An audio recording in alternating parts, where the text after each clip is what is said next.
In October of 1962, the world held its breath for 13 days. The Cuban Missile Crisis brought the United States and the Soviet Union to the very brink of nuclear annihilation.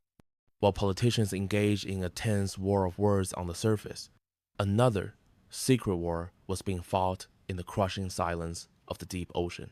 The men of the U.S. Navy's silent service, the submarine fleet, were on the front line, an invisible and final deterrent. Their stories were classified for decades. This story is pieced together from a private notebook kept by a young sonar technician, Leo Bishop, aboard a nuclear submarine on patrol near the quarantine line. It was a diary he was never supposed to write. The 22nd of October, 1962. My dearest Beth, another entry in a book you will never see. It is against every regulation, but writing to you is the only thing that keeps me sane down here.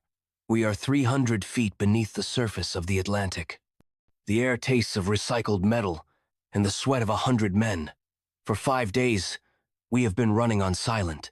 The silence is the loudest thing on this boat. It is a physical presence, a weight. We whisper. We walk on the balls of our feet. Every dropped wrench, every cough, feels like a betrayal. My world is a pair of headphones. I am the ears of this steel beast. My job is to listen to the ghosts in the ocean. I translate the whispers of the deep, the groan of a distant whale, the clicking of shrimp, the rhythmic pulse of a merchant ship's propeller. But now, we are listening for something else. We are listening for the hunters. Soviet submarines, destroyers. Every unusual sound makes the blood run cold in your veins. Is it a school of fish, or is it a torpedo arming? You live on a knife's edge of interpretation. One mistake, and we cease to exist. The captain briefed us this morning. His face was a stone mask. The world is holding its breath, and we are the reason why. We are part of the quarantine line around Cuba, a line drawn in the water. We are here to make sure no one crosses it. We carry 16 Polaris missiles in our belly. 16 suns, the captain once called them. 16 chances to end the world. I try not to think about what that means. Instead, I think about you. I think about our little apartment and how the morning sun filters through the kitchen window. I think about the feeling of fresh air. Here, there is no Sunday.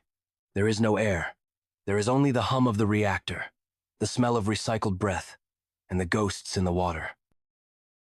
The 27th of October, 1962. This is the longest day of my life. The world has gone mad. We received word that an American U-2 plane was shot down over Cuba. The destroyers on the surface are playing a deadly game with a Soviet sub not far from our position. Through the hull, we can feel the concussions, not explosions, signals. They are dropping signaling depth charges, trying to force him to the surface. To us, down here, it sounds like giants hammering on our coffin. For 6 hours, we have been at battle stations.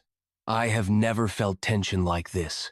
The men are silent, their faces slick with sweat in the dim red light. Every eye is on the captain. He is a rock, unmoving, unflinching. But I see the strain in the corner of his eyes, the weight of it all. My headphones are pressed so tight against my ears they hurt. I am listening for the sound of their sub breaking apart. I am listening for the sound of our own demise, or worse, the sound of the launch sequence beginning. We are all just boys, Beth. Boys given the keys to Armageddon. I look at the face of the kid who loads torpedoes. He can't be more than 18. He's from Idaho. He should be worrying about crops and girls, not about vaporizing a city he can't pronounce. I am so scared. Not of dying. I am scared of what comes after. If we launch those missiles, what kind of world do we surface to? Is it a world I would want to see you in? Is it a world at all? I pray we never have to find out.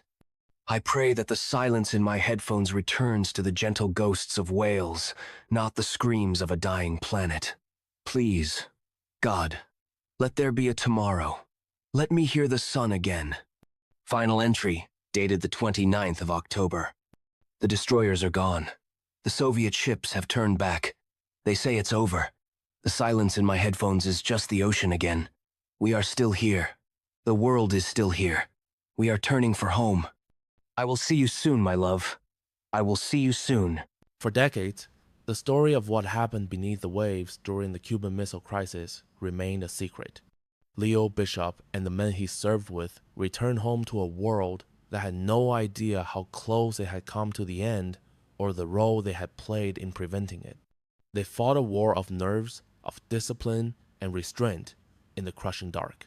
They were never given medals for the battle they won by not fighting.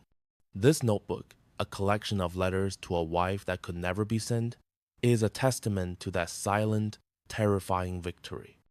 A message from the brink, a story of the ghosts in the ocean, and the man who kept them at bay.